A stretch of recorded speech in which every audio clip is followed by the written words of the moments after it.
been trying to lay out the fleece, and I don't normally find it so hard to lay it out so that you basically have the shape of a sheep. You know, you can see where the legs were, the neck, the back end, and these ones are just falling apart completely. They don't hold together, so it's just a bit of a mess, really. However, the wool is beautiful. This is definitely Merino Suffolk. This is very, very similar to what I spun. It's very similar to the other fleece that my friend first gave me. The crimp is so beautiful. There's a lot of dirt in it. It's quite tippy, which I remember the first fleece being a bit like that too. But beautiful crimp, very strong. It feels like a fine wool, not super fine, just fine. And not a lot of VM. The lamb fleeces in the first bag had a lot more hay and grass seeds and dirt and tippiness. These ones are a lot cleaner, but they are tippy or weathered.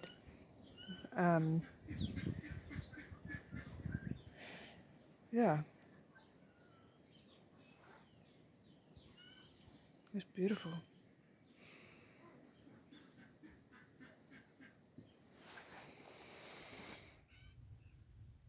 I have finished my fleece bin, all plied up. I haven't washed it yet. It's going to need a light scour, I think, probably just the one wash with the fibre scour detergent, and then maybe a rinse or two, just to get rid of the last of the residual lanolin. And I haven't weighed it, so I have no idea, but I'm pretty sure it's about 550, maybe 600 grams out of what was a 1.5 kilo bag, so there was a lot of wastage. I had started to say in my first video and forgot to finish making the point, but I started with a 1.5 kilo bag of raw fleece, and after I'd scoured the whole lot, I had just over a kilo, so it lost 1/3 of its weight from the lanolin. And then when I was prepping it, I would have lost another 400 to 500 grams. I think part of the problem was that when I scoured it, all the cut ends of the staples felted a bit, which is not something I've experienced that many times. And I wondered if it had something to do with the fleece itself, or the fact that it was a bit of a not the strongest fleece. So when I was flip carding, I was losing a lot of fibre just getting rid of those felted ends. It was only lightly felted, but it was enough to really impact on how much fibre I had left at the end. So these skeins, they're all 2 skeins twisted into a single hank, so there's actually 8 of them all up. I'm so happy with them. They are very soft. It was a very enjoyable spin,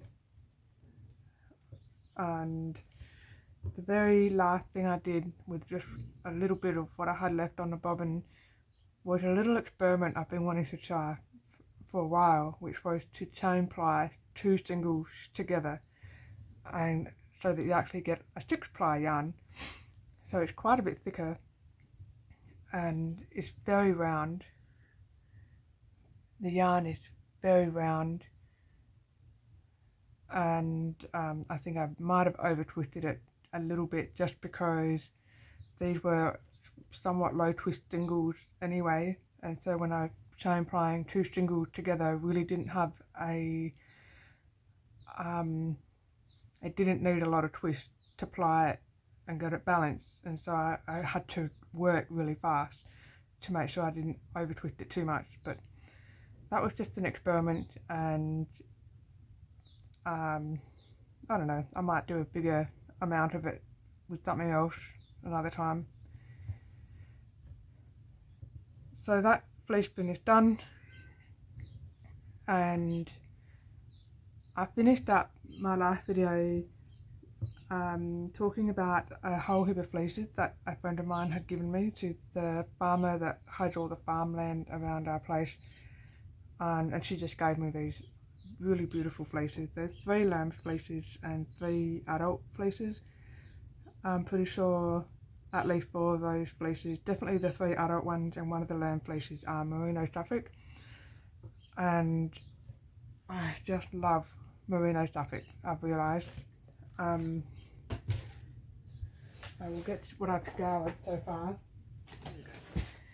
This is the lamb's fleece that I've scoured, and what it's done is gone incredibly puffy and fluffy, and there's a bit of VM in it, which you can probably see, which that real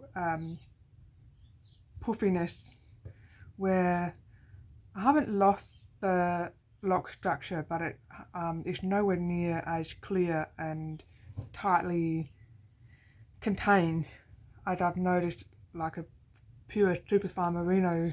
The lock structure stays really intact and you can see the crimp really clearly, but this has gone quite fuzzy, and that's a characteristic of down breeds. I've noticed that the pure Suffolk and the Shropshire do that when I scour them. But this is incredibly fine. This is the lamb's fleece, I think I mentioned that. And I'm going to spin this up and make a cowl for my friend, a Penny Infinity cowl by Andrew Fagan. And with the adult Merino Suffolk, the structure of the locks is a little bit more intact, and this is definitely more robust than the lamb's fleece, and so I'm just picking out the but this is definitely still very soft, and both of the lamb fleece and the adult Merino Suffolk fleece are going to create a very springy elastic yarn. And so with the adult fleeces, I'm going to spin enough yarn to make my friend a beanie and a pair of either fingerless gloves or mittens, because I just don't want to knit the individual fingers for a pair of gloves. Just not my jam. So I am dyeing a batch of this adult wool at the moment, an indigo blue, and I was hoping to get like a tonal variation in the batch that I'm dyeing by doing a low immersion technique and not stirring it. I added lots of vinegar to try and get the dye to dry quickly in places, and I looked in on the pot and it hadn't really worked. But I wanted to dye about 200 grams, so the next 100 gram batch I dye, I'm just going to do a weaker dye solution of the same colour, and then I'll find ways to blend the two into try and get those tonal variations in the spinning, since I didn't get them in the dyeing. And I'm also going to do a contrast colour that will be like a warm grey, sort of but quite pale, like almost like a silvery grey, but there'll be a bit of brown in it as well. So the colour work, the mittens and the beanies will be colour work patterns. So that is what I'm really pushing on with this week, but I didn't have a knitting project on the go after finishing my niece's jumper. And so I did start something, and I'll just put it to one side when I start knitting this set for my friend, but for the time being I'm working on this at different times during the day. This is a Sarah Kelly pattern. She also goes by the name Grey Owl Knits. This is the children's version of Your Outdoor Adventure, and I'm really enjoying it. Let's just turn it around that way. We've got moon and lots of stars, mountains, and I'm now working on the trees. So I'm about 2/3 of the way through the yoke before I separate for sleeves. I'm knitting this from my handspun. So this was a batch of handspun that I did last year. These are the 3 colours that this jumper is going to use. So it was a big batch of mainly Shropshire, a coloured Shropshire fleece, and I found a batch in my stash. So when I first started spinning, my aunt gave me heaps of bits and pieces of fibre. She gave me several bags of old fleeces, and then she gave me quite a few batch that I think she'd bought from the guild shop, where the guild that she's a part of. And one of these batch was a brown, like a warm dark brown batch, and I just didn't know what to do with it. So I thought I'll just add it to this lot and just get it out of my stash. And so when I carded the first strip into my bag of Shropshire, I realised it was nothing but nips. It was just a bag full of nips, and I just couldn't believe it. Not what I wanted, but it was like, it's in there now, and I might as well just chuck it all in and deal with it. I'm not disappointed. It's actually a really beautiful tweedy yarn. It's I picked out the worst of the nip that was just way too big as I was carding it, and just kept all the much smaller ones. And it's actually made quite like, I wasn't thrilled with the result. Like, I liked it, but I wasn't like in love with it. But knitting it up, I am in love with it. I don't think you can ever make a final judgment about a handspun yarn until you start to knit with it and realise and see how it's actually going to look as a fabric, because how you feel about a skein compared to how you feel about the knitted fabric can be so different. And I'm so thrilled with how this is knitting up and how it looks. So I probably spun about 350 grams all up of this Shropshire, and I over dyed 2 skeins this blue colour using the mountain blue shade in the landscape dye range. It's not a shade of blue that I love. I was a bit disappointed with it.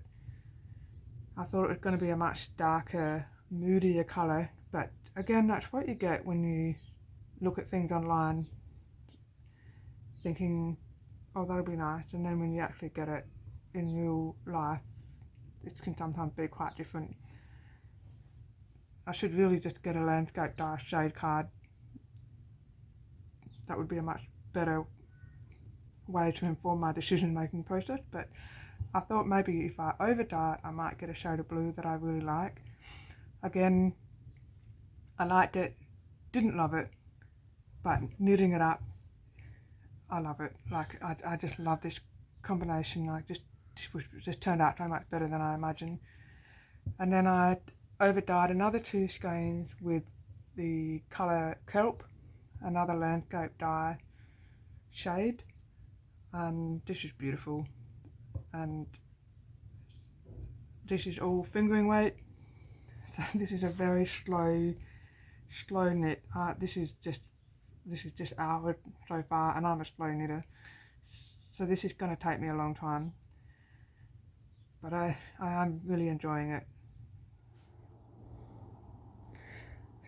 Just a quick update before I lose too much light, and there's been a long enough break in the traffic hopefully. It's just gone a bit stupid in the last 10 minutes. So I have found quite a bit of momentum with the stone wool. I'll try and add in some footage from last week so that we can kind of see how much I've got done.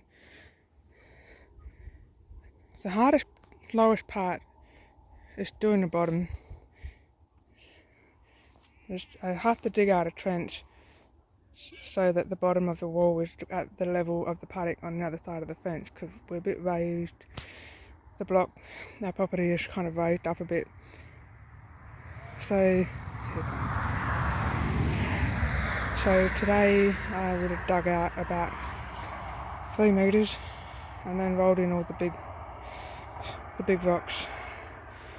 I'm so tired and a little bit sore, but I'm a little bit impressed with myself, really, that I have got that much done in just over a week,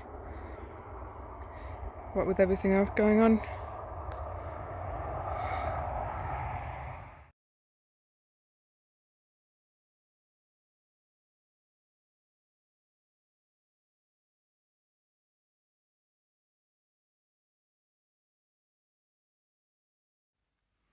A final thing before I sign off for this video, I was saying before that I didn't think I had managed to get tonal variation in the wool that I was dyeing. Actually, it did work, and I have some really beautiful variations in this gorgeous shade of blue, which is indigo blue from the Craft Colour the more traditional acid dye. I'm so happy with this. So I'm going to spin this as flick carded locks and try and capture all of that variation straight into the singles. And I think I'm aiming for a 4-ply. And then this here is a grey. Again, I got some really lovely tonal variations, and I'm going to blend this with white to try and make it a bit more silver, and then a little bit of brown, just warm it up a little bit. I'll see you next week.